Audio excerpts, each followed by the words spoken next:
আসসালামু আলাইকুম রাহমাতুল্লাহ। দূরে এবং কাছে যে যেখান থেকে আমার ভিডিও দেখছেন, আশা করি প্রত্যেকে ভালো আছেন, নিরাপদে আছেন, সুস্থ আছেন। আলহামদুলিল্লাহ, আমিও মহান আল্লাহ তাআলার অশেষ রহমতে ভালো আছি। প্রতিদিনের মতো নতুন আরও একটি রেসিপি নিয়ে আসলাম আপনাদের মাঝে। স্বাগত জানাচ্ছি নতুন রেসিপি দেখার জন্য। পুরো ভিডিওটা স্কিপ না করে দেখুন। আমি রান্নার রানী আফরোজা মানে নতুন নতুন রেসিপি নিয়ে আপনাদের মাঝে আসি। আপনাদের ভালোবাসাই হচ্ছে আমি বেশি উৎসাহিত হই। তো যাই হোক, আজকে আমি একটা নতুন ফল বলবো না সবজি বলবো বুঝতে পারতেছি না, এটা বাজার থেকে নিয়ে এসেছি। কারা কারা এই ফলটা চিনেন, কার অঞ্চলে হয় কমেন্ট করে জানাবেন। আমাদের অঞ্চলে এই ফলটাকে মেডস বলে অথবা চুকাই ফল বলে। যাই হোক, এটাকে রান্না করব। তো রান্না করার জন্য চুলার পাড়ে চলে আসলাম, একটা প্যান বসিয়ে দিলাম, তেল দিয়ে দিলাম। আর যেহেতু চুকাই ফলটার ঝোল রান্না করব, এটা টক, তো সেই ক্ষেত্রে ভাবতেছি একটু মাছ দেব। আর এই কড়াইটার মধ্যে মাছ ভাজাভাজি করি না, যদি মাছটা লেগে যায় সেজন্য একটু লবণ দিয়ে দিলাম। আর 4 পিস এখানে আমি মিনি মাছ নিয়েছি, এই মিনি মাছগুলো দিয়ে রান্না করব। মাছ ছাড়াও রান্না করা যায়, কিন্তু মাছ দিলে একটু টেস্ট বেশি লাগে। তো মাছটাকে আমি উল্টিয়ে পাল্টিয়ে ভেজে নিচ্ছি। আপনারা যারা যারা আমার ভিডিওটা ফেসবুক পেজ থেকে দেখছেন, ফলো দিয়ে সাথে থাকার অনুরোধ রইল। আর যারা যারা ইউটিউব থেকে দেখছেন, আমার চ্যানেলটাকে সাবস্ক্রাইব করে দেওয়ার অনুরোধ রইল। তো মাছগুলো ভাজা হয়ে গিয়েছে, এখন আমি মাছগুলো উঠিয়ে নিচ্ছি। এখন মাছ ভাজা তেলের মধ্যে সামান্য পরিমাণ পেঁয়াজ কুচি দিয়ে দিলাম। পেঁয়াজ কুচি দিয়ে নেড়েচেড়ে খানিকটা ভেজে নেব। খানিকটা ভাজা হয়ে গেলে আমি টক ফলগুলো ক্লিন করে দিয়ে দিচ্ছি।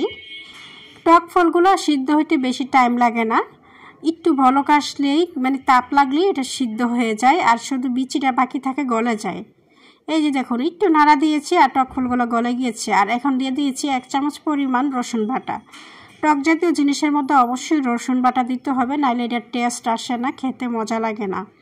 রসুনটা দিয়ে নেড়ে চেড়ে কষিয়ে নিচ্ছি ভালোভাবে।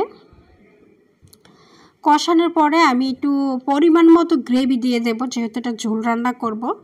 তো ভেবেছিলাম কি, যেহেতু এটা দেখতে লাল টকটকা আবার অনেকটা পিঙ্ক কালারের মতো লাগে, সেই জন্য আমি হলুদের গুঁড়া দেব না। তারপর ভাবলাম যে না, একটু দেই, যেহেতু রান্না করছি। তো অল্প একটু হলুদের গুঁড়া দিয়ে দিলাম, একটু মরিচের গুঁড়া দিয়ে দিলাম, দিয়ে অনবরত একটু কুক করে নিলাম। তারপর লবণটা চেক করে দেখলাম লবণের পরিমাণ কম আছে, যেহেতু টক একটু লবণটা বেশি লেগেছে।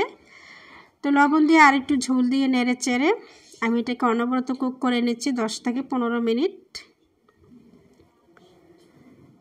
10 থেকে 15 মিনিট কুক করার পর দেখলাম যে এটা সিদ্ধ হয়ে গেছে অনেক ভালোভাবে। আর কালারটা দেখুন বন্ধুরা, কত সুন্দর চমৎকার একটা কালার এসেছে। কালারটা দেখলে মানে কেমন জানি একটা আনকমন লাগে, খাওয়ার ইন্টারেস্টটা আরও বেশি বেড়ে যায়। তো যেহেতু উঠিয়ে নেব, তাই আমি এখানে একটু মাছগুলো দিয়ে দিচ্ছি। এই পর্যায়ে মাছগুলো দিয়ে নেড়ে চেড়ে 1 মিনিটের মতো কুক করে আমি চুলাটাকে অফ করে দেব। যাই হোক, অনেক বছর পর এই মেডস, আমরা তো মেডস বলি, এই মেডসের টক খেলাম। আমরা টক বলি, যেহেতু টক জাতীয় জিনিস দিয়ে রান্না করলে আম দিয়ে জলপাই দিয়ে টক বলি। তো টক খেতে কোন কোন অঞ্চলের মানুষ পছন্দ করেন, খান, একটু কমেন্টের মাধ্যমে জানাবেন।